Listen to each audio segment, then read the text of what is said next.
আজকে আমাদের দুপুরের মেনুতে কী ছিল আর সবাই মিলে কত মজা করে খাইতেছিলাম চলেন দেখে আসি।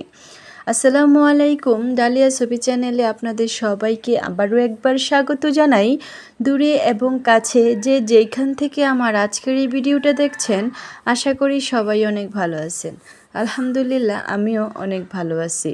আজকে আমি কাঁঠাল রান্না করব, সেই জন্য হাতে আর দায়ে বেশি করে সরিষার তেল মাখায় নিছি। সরিষার তেলটা মাখাই নেওয়ার ফলে এটার যে কষটা আছে এই কষটা হাতে আর দায় লাগবে না। হাতে লাগলে এই কষটা উঠাইতে অনেক কষ্ট হয়ে যাবে, আবার দায় লাগলে তো অন্য কোনো কিছু কাটাও করা যাবে না। তাই যদি ভালো করে সরিষার তেল হাতে আর দায় মাখাই নেন তাহলে এতে আর কষটা আর লাগে না, অনেক সুন্দরভাবে তরকারিটা কেটে ফেলা যায়। আমি এটাকে ছোট ছোট করে পিস করে কেটে নিয়েছি। সবগুলা আমি এভাবে ছোট ছোট করে পিস করে একসাথে কেটে রাখছি। দেখেন আমার পিসগুলো মাশাআল্লাহ কত সুন্দর লাগতেছে। আমি এই বছরেই প্রথমে কাঁঠাল রান্না করছি। আর অনেক আগে আমি কাঁঠাল খাইছিলাম, এরপর আর কাঁঠাল রান্না করা হয়নি, খাওয়া হয় নাই। আমি আজকে কাঁঠাল শীতল দিয়ে রান্না করব, সেই জন্য আমি সিমের বিচি নিছি শুকনা, আর কাঁচামরিচ নিছি। সিমের বিচিগুলাকে ভালোভাবে আমি খোলার ভিতরে ভেজে তারপরে এটাকে আমি হালকা একটু ছেঁচা দিয়ে নিছি। আর ছেঁচা দিয়ে এটাকে ভালোভাবে পরিষ্কার করে আরেকটা পাতিলে নিয়ে তারপরে এটাকে আমি বসাবো। আর এখানে দেখেন আমার মরিচটাকে আমি ভালো করে তেলে তারপরে কিন্তু বাটছি। মরিচ অবশ্যই আগে তেলে নিতে হবে, তারপরে বাটতে হবে।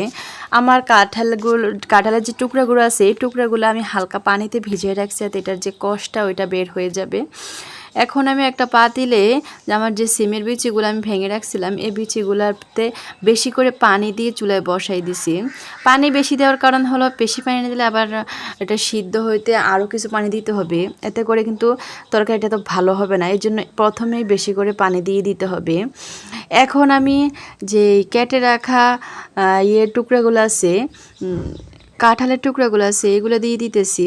আমি অবশ্যই কিন্তু দানাগুলোতে বলক আসার পরেই কিন্তু আমি এই টুকরাগুলো দিছি। দেওয়ার পরে এখন আমি এটাকে ভালো করে ঢেকে দিব, নাড়াচাড়া মিক্স করে এখন আমি ঢেকে দিতেছি।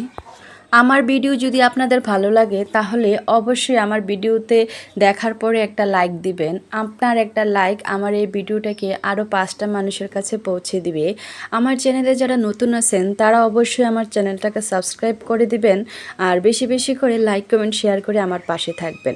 আমার কাঁঠাল তরকারি কাঁঠালগুলা দেওয়ার পরে একটু বলক এসে যাওয়ার পরবর্তীতে আমি এটাতে স্বাদ মতো লবণ, হলুদের গুঁড়া আর মরিচ বাটাটা যেটা এটা দিয়ে দিছি।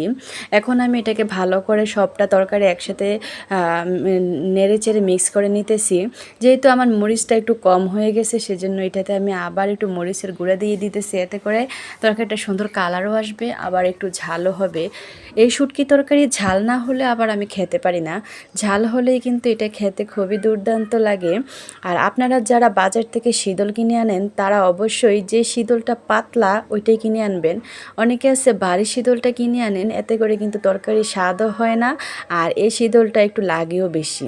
পাতলা শীতলটা আনলে এটা তরকারিতে কম লাগে, আবার এটার অনেক পরিমাণে স্বাদ হয়।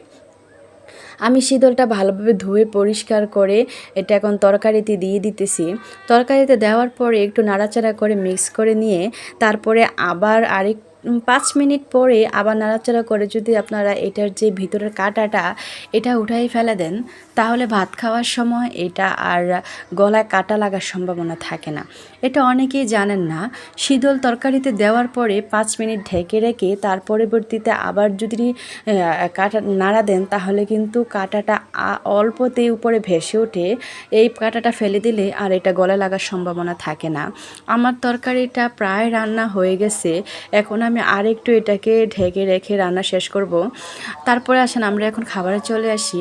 এখানে আমার সবজি রান্না করছি, তারপরে আবার আমি এখানে কাঁঠাল রান্না করছি, যে এটা দিয়ে আমি প্রথমে আবার খাবার শুরু করতেছি। কাঁঠাল তরকারিটা কিন্তু খুবই মজা হয়েছিল, খুবই দারুণ হয়েছিল। তারপরে আমি রান্না করছি আলু দিয়ে মাংস রান্না করছি, তারপরে ডাল। আমার ঘরে ডাল কমন থাকেই, এইটা ছাড়া কিন্তু আমার ঘরে আবার খাবার কমপ্লিট হয় না। সবাই আমরা অনেক মজা করে খাইতেছিলাম। আজকের আমার ভিডিওটা আপনাদের কেমন লাগলো অবশ্যই কমেন্টে বলবেন। ধন্যবাদ।